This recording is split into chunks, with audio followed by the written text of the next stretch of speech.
own product images. Uploading your own product images to the control is naturally possible. You simply require a USB drive with the product image in JPEG format. I will be more than happy to demonstrate to you how to accomplish it on the control panel. To add your own product image, navigate to the Settings section.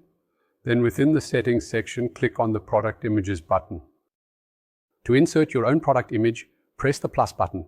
Connect the USB drive to the computer using the USB port, as indicated in the legend. The oven automatically connects to the USB drive and immediately shows them what is stored on the USB drive.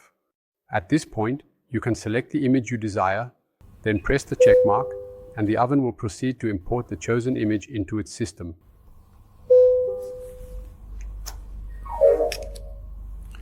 Please make sure to select the appropriate section for your product image and confirm your selection by clicking on the checkmark symbol.